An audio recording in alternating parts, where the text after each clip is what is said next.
Hello everyone, आइए अब हमारी इंडियन पॉलिटी की जो सीरीज चल रही है उसके अगले टेस्ट पे आते हैं, टेस्ट नंबर 18 पे। पहला क्वेश्चन है, consider the following statements regarding the writ of habeas corpus. Statement 1 ये कह रहा है कि the writ protects individual liberty against arbitrary detention, और स्टेटमेंट 2 ये कह रहा है कि this writ can not be issued against private individuals. यानी जो रिट है हमारी हैबेस कॉर्पस की, उसके रिगार्डिंग जो दो स्टेटमेंट्स हैं, पहली स्टेटमेंट ये कह रही है कि ये रिट इंडिविजुअल लिबर्टी को आर्बिट्रेरी डिटेंशन यानी अनलॉफुल डिटेंशन से रोकती है, और ये प्राइवेट इंडिविजुअल्स के खिलाफ नहीं इशू की जा सकती। तो इनमें से सही स्टेटमेंट कौन सी है? Only one, only two, both या नन? तो सही जवाब है ओनली वन। यानी हमारी पहली स्टेटमेंट तो सही है, लेकिन दूसरी स्टेटमेंट गलत है। यानी रिट प्राइवेट इंडिविजुअल्स के खिलाफ भी इशू की जा सकती है। अब आते हैं क्वेश्चन नंबर 2 पे। Consider the following statements regarding the writ of mandamus. This writ cannot be issued when the duty is discretionary and not mandatory. Or statement 2, this writ cannot be issued to enforce a contractual obligation.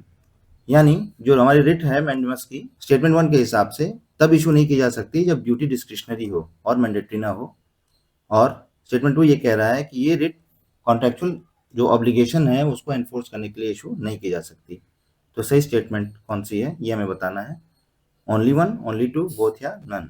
सही जवाब है both, यानी ये दोनों statements सही हैं। अब आते हैं क्वेश्चन नंबर 3 पे। क्वेश्चन नंबर 3 है कि हमें फॉलोइंग पेयर्स को कंसिडर करना है और ये बताना है कौन से पेयर्स करेक्टली मैच्ड हैं।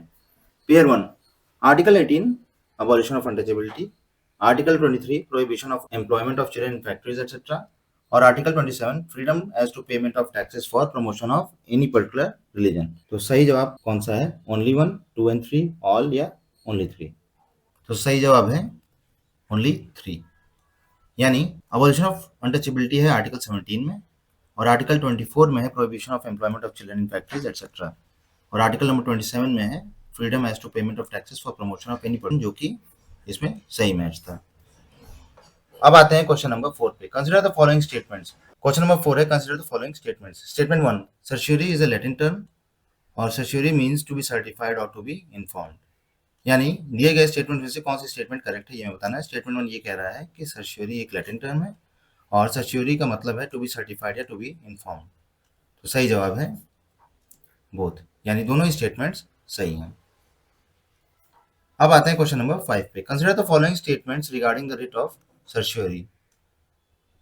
It is issued by a higher court to a lower court or a tribunal, and it is issued on the ground of excess of jurisdiction or lack of jurisdiction of or error of law.